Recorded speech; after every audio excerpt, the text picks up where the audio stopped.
তো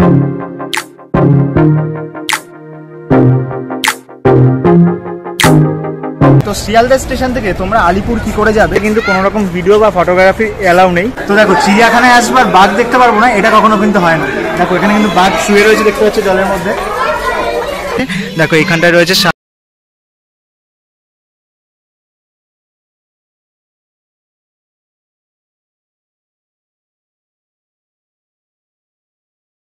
2022 তো শেষের পথে, আর 2023 পড়তে আর মাত্র 1 মাস বাকি।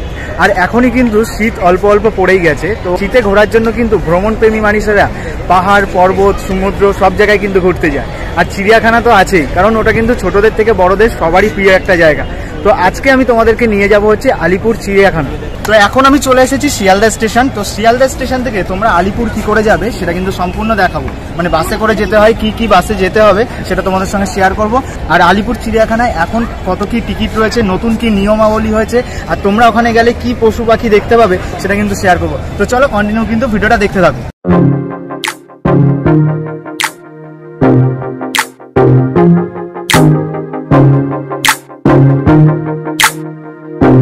বন্ধুরা শিয়ালদা স্টেশন থেকে কিন্তু এই দিক দিয়ে হেঁটে আসলাম, আর এখন চলে এসেছি এনআরএস হসপিটালের সামনে।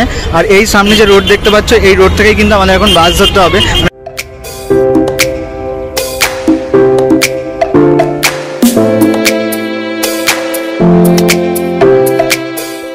তো ফাইনালি কিন্তু শিয়ালদা থেকে আমরা এখন আলিপুর চিড়িয়াখানার সামনে চলে এসেছি। দেখতে পাচ্ছ পেছনেই কিন্তু আলিপুর চিড়িয়াখানার গেট, ওখানে কিন্তু টিকিট কাউন্টার আছে, টিকিট কাটতে হবে। শিয়ালদা থেকে আমরা কিন্তু 230 নম্বর বাসে এসেছি, তোমরা কিন্তু 230 আর 260 নম্বর বাসে করে কিন্তু শিয়ালদা থেকে এখানে আসতে পারবে। তো চলো এখন টিকিট কাউন্টারে যাবো, টিকিট কত নেয় সেটাও তোমাদের সঙ্গে শেয়ার করবো। তো শিয়ালদা থেকে কিন্তু ওইদিকে আসলাম, আর আলিপুর চিড়িয়াখানার সামনে দেখতে পাচ্ছ কিন্তু বেশ খাবার দোকান সব কিছুই রয়েছে। মানে দেখো পুরো রাস্তা জুড়ে কিন্তু এখন দোকান রয়েছে এই দিকটায়, এইদিকেও কিন্তু প্রচুর খাবার দোকান রয়েছে, এখানে বিভিন্ন জিনিসপত্রের দোকান আছে। তো আর টিকিট কাউন্টার হচ্ছে যে হিন্দির লেখাটা রয়েছে, ওখানে কিন্তু টিকিট কাউন্টার রয়েছে এই সাইডে, আর ওইদিকেও একটা টিকিট কাউন্টার আছে। তো এখন এইদিকে যাবো, টিকিটটা কাটবো। চলো টিকিটের দাম কত নেয় দেখাচ্ছি।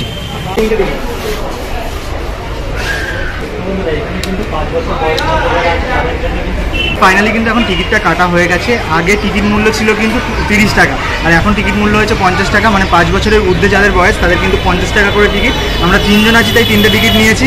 তো চলো এখন এখানে স্ক্যান করতে হবে গেটে, তারপরে কিন্তু ঢুকতে হবে। চলো ভেতর দিকটায় যাওয়া যাক, কী আছে সম্পূর্ণ কিন্তু তোমাদের সঙ্গে শেয়ার করবো। নতুন কি নিয়ম হয়েছে সব কিছু কিন্তু তোমাদের সঙ্গে দেখাবো। তো ফাইনালি টিকিট কেটে এখন কিন্তু ভেতর দিকে চলে আসলাম। আর তোমাদেরকে আর একটা কথা বলে রাখি, তো এই আলিপুর জু কিন্তু সকাল 9টায় খোলে আর 5টার সময় বন্ধ হয়। আর বৃহস্পতিবার করে কিন্তু এই জু বন্ধ থাকে, মানে চিড়িয়াখানা বন্ধ থাকে। আর ভেতরে এখন চলে এসেছি, তো দেখতে পাচ্ছ ভেতরে কিন্তু বহুত স্পেস রয়েছে, মানে প্রচুর জায়গা রয়েছে। তো ভেতরে আসতেই কিন্তু সামনে আর একটা ম্যাপ ডিরেকশন দেখতে পেলাম, যেখানে কিন্তু লেখা রয়েছে তোমরা কোন দিকে গেলে কি দেখতে পাবে। দেখো সম্পূর্ণ কিন্তু এই যে পুরো সাইনবোর্ডটা রয়েছে, এই বোর্ডেই কিন্তু সব ডিরেকশন দেওয়া রয়েছে। দেখো জুম করে একটু দেখিয়ে দিচ্ছি।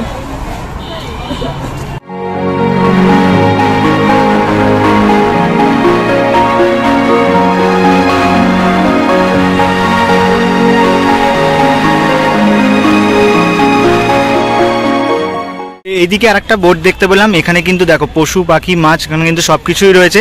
এই পশু পাখি মাছগুলো এই চিড়িয়াখানা থেকে, এই চিড়িয়াখানায় কোথা থেকে নিয়ে আসা হয়েছে তার নামগুলো দেখো এখানে কিন্তু লেখা রয়েছে। ভিডিওটা পজ করে কিন্তু তোমরা এটা দেখে নিতে পারো। তো আলিপুর চিড়িয়াখানায় এসেছি আর বাঘ দেখবো না, সেটা কি হয়? চিড়িয়াখানায় এসেই কিন্তু আজকে প্রথমেই বাঘ দেখে নেবো, তোমাদেরকে কিন্তু বাঘ শেয়ার করবো। তো এই 2022-এর লাস্টের দিকে বাঘ কত কি রয়েছে সেগুলো কিন্তু শেয়ার করবো। আর সামনে কিন্তু তোমরা দেখতে পাচ্ছ এখানে লেখা রয়েছে ওয়েলকাম টু টাইগার ডেন। তো এখানে কিন্তু রোড ডিরেকশন এখানেও রয়েছে, মানে কোথায় কি রয়েছে সেটা এখানেও কিন্তু ডিরেকশন দেওয়া রয়েছে। আর এইদিকে হচ্ছে টাইগার ডেন। চলো সামনে যাওয়া যাক।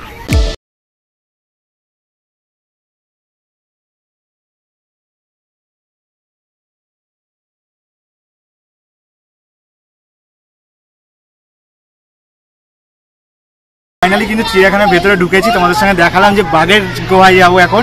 জাস্ট কিন্তু সামনে এসছি, আর দেখো বাঘ কিন্তু এখন গুহা থেকে বাইরে বেরিয়ে গেছে। দেখো সামনে চলে এসছি একদম। দেখো এই যে দেখতে পাচ্ছ বাঘ এখন জল খেতে এসেছে, সেরা লাগছে কিন্তু দেখতে। দেখো বলে কথা, মামা বলে কথা, মামা, ওই জন্য বেশ ভালোই লাগলো। আমার থেকে তাকানো তো ভাই। তো চিড়িয়াখানায় এসে বাঘ দেখার পরে এখন কিন্তু চলে আসলাম জিরাফের এখানে।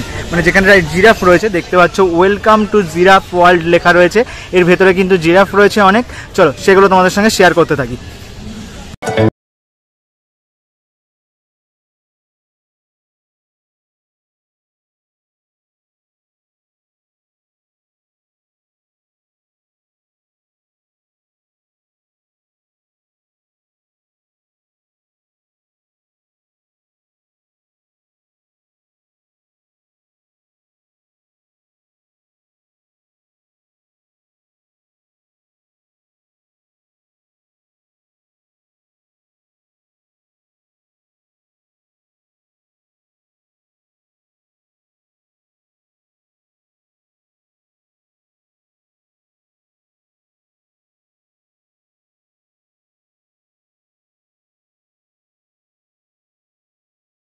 এখন কিন্তু শীত পড়েনি, তাও কিন্তু এখন এই যে আজকে এই চিড়িয়াখানায় আসলাম, দেখো প্রচুর লোকজন কিন্তু রয়েছে এই পুরো মাঠটায়।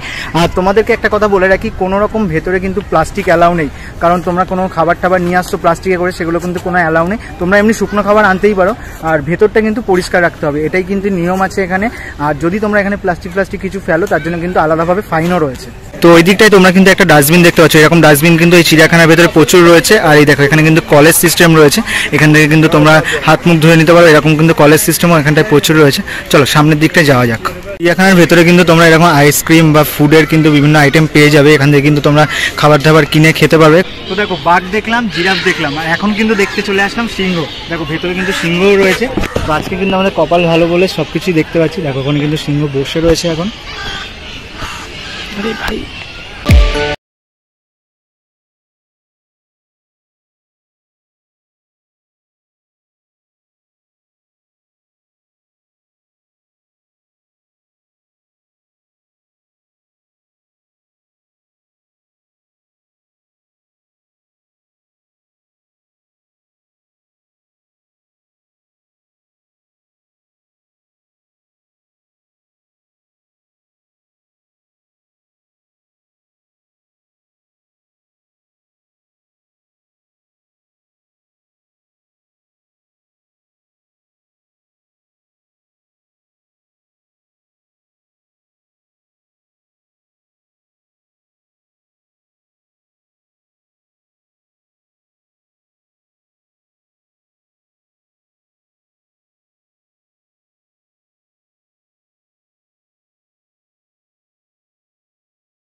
বকের খাঁচার দিকে দেখো, এখানে কিন্তু বেশ কিছু নাম লেখা রয়েছে, সেই বকগুলো কিন্তু এখানে রয়েছে। দেখো ভেতরে কিন্তু সত্যি অনেকগুলো বক রয়েছে, দেখো বিভিন্ন রকম কালারের বক কিন্তু এখানে রয়েছে। দেখো এইদিকে দুটো বক দেখতে পাচ্ছি, ঘুমিয়ে রয়েছে মনে হয়। দেখো বেশ বড় বড় কিন্তু বকের ভেতরে, মানে পুরো এই খাঁচাটার মধ্যে দেখো ওই দিকে ওপরে দেখো কতগুলো বক রয়েছে।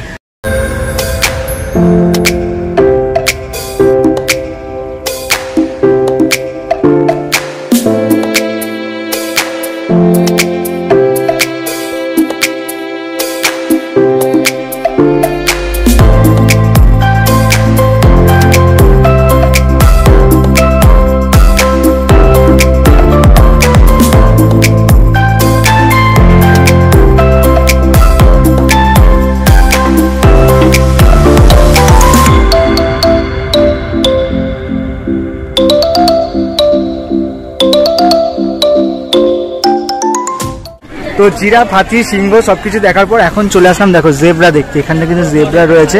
তো এই জেব্রা কিন্তু বেশিরভাগ দেখা যায় দক্ষিণ আফ্রিকায়। দেখো এখানেও কিন্তু বেশ কিছু জেব্রা রয়েছে, ওই দেখো ভেতরের দিকে অনেকগুলো রয়েছে।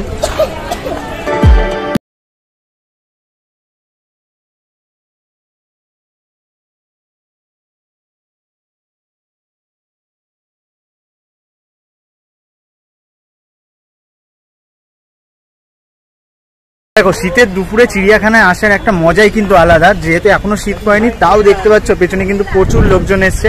আজকে চিড়িয়াখানার ভেতরে এসেই কিন্তু তোমাদের সঙ্গে বাঘ দেখেছিলাম, তখন কিন্তু একটা বাঘ দেখেছিলাম।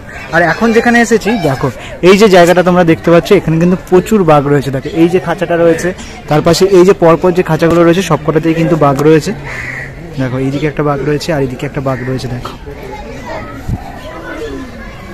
এলাম পায়েল কিন্তু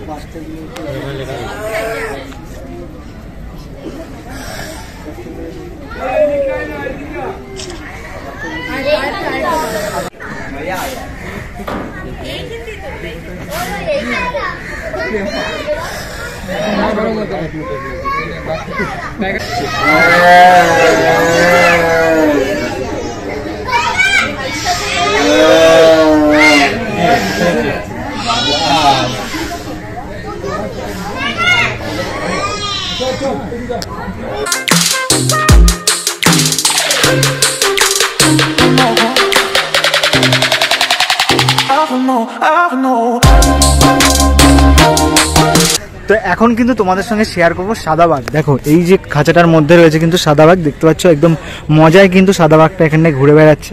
দেখো সাদাবাগটা দেখতে কিন্তু দারুণ লাগছে। দেখো ওই ভেতর দিকটা চলে গেছে এখন।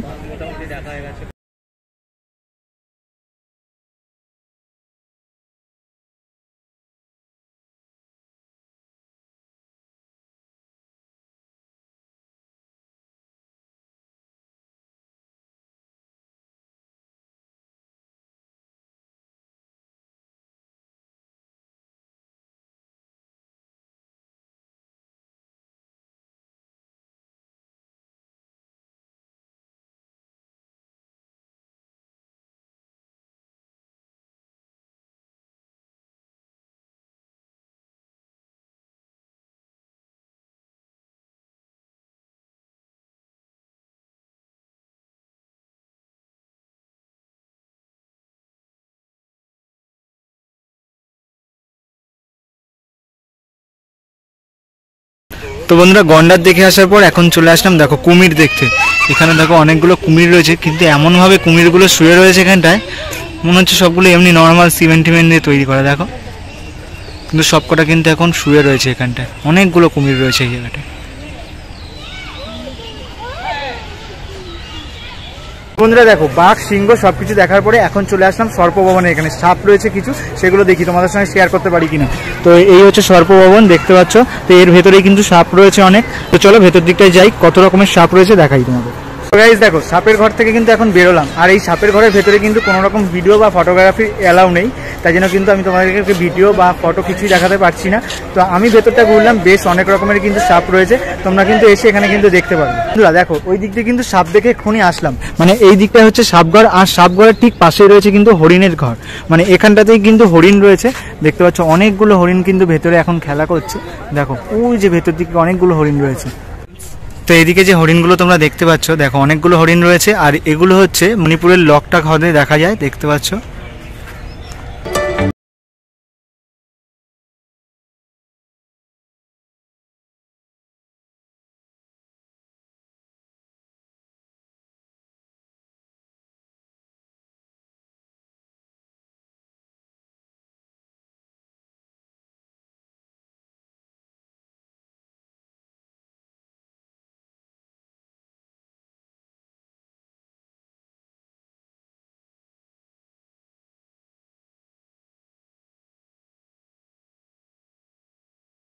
সুস্থ থাকো, টাটা।